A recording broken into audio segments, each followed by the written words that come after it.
All right. Instead of rings, we're talking logos right now. Return of the logo game. Up first this week, Klatter, the big red N. Be positive, Joel. I'm actually in Colorado visiting family, so you catch me at a great time for this.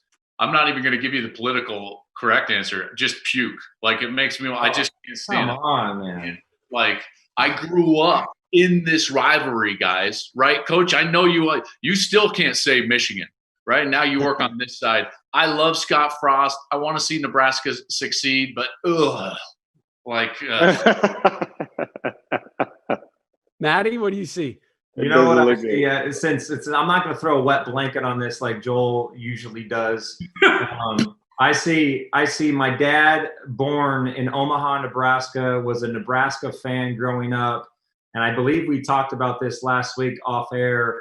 Nebraska, the Tommy Frazier era, and Scott Frost, Eric Crouch, those teams were some of the most fun teams I've ever watched because I was a kid. So I'll spin it to a positive, and I hope that they could turn it around.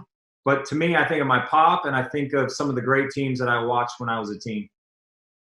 Yeah, man, I think about Eric Crouch when I see that sign. I'm thinking about him sprinting down the sideline.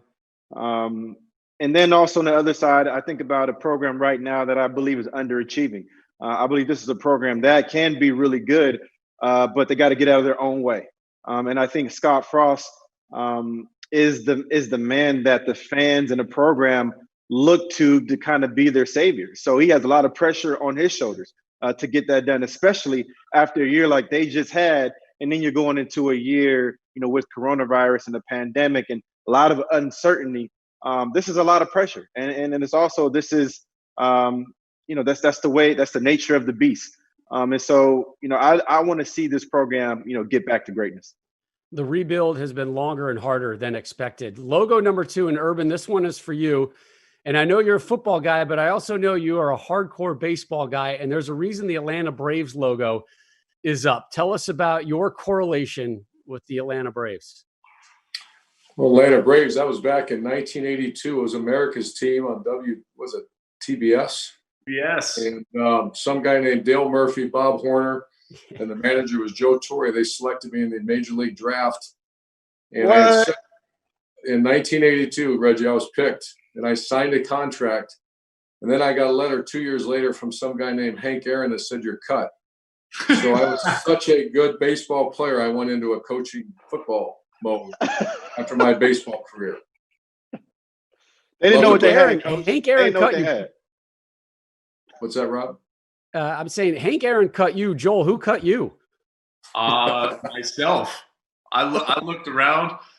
So Mark Pryor was doing a rehab stint with the Cubs down in extended spring training. He struck me out throwing 3 fastballs, and I knew he was only throwing fastballs. And I was like, yeah, I should probably go back to school.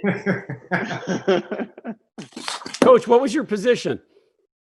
Shortstop. What do you think, Reg? Power hitting shortstop, scrappy shortstop.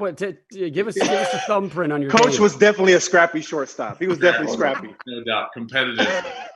Then I hit a bunch of home runs, and then they had me a wooden bat, and that goes. All right.